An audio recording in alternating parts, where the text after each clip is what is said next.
te kër Seydil Hadji Malick wax naa la ne daf ci am ay personnes yoo xam ni ay cuuraay yu dëmm lañu lu nu yor nafiq du ko bëgg fu nu taxaw seytaane du fa am yoon maanaam dañuy jëfuur dootuñu noppi abadan te Iran dootul noppi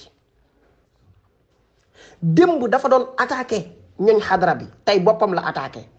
parce que moo génnee boppam ci nen yooyu nga xam ni dañuy wecci junni awliya u kamal daf ci génnee boppam automatiquement moom Iran Ndao yàgg na ci ñàkk bokk nag parce que du julli te nen yooyu pour nga bokk ci faaw ngay julli Iran du julli Tiwaawan ba mu daj boo fa defoon micro trottoir wax naa la ko di wax ne kan moo mës gis Iran ci jumaay Serigne Babacar Sy radiyallahu anhu mi nga xam ni mu ngi bàkku ne moo yor daaraam doo gis benn nit bu la mën a wax ne Iran mës naa ko fi gis du woor nee na man damay woor bis bu set at mi dafay fen bokkul ci nen yi xam nga lu tax Iran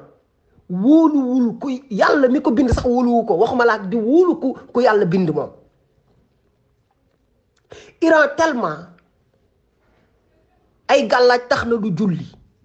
ak jëfandikoo bu muy jëfandikoo lu ñuul tax na du julli jëfandikoo bu muy jëfandikoo lu ñuul tax na du woor Iran mënta woor man maa la wax lii munu ko physiquement munul woor Iran munul woor physiquement munul woor moo dàq lekk Ismaïla Yaasin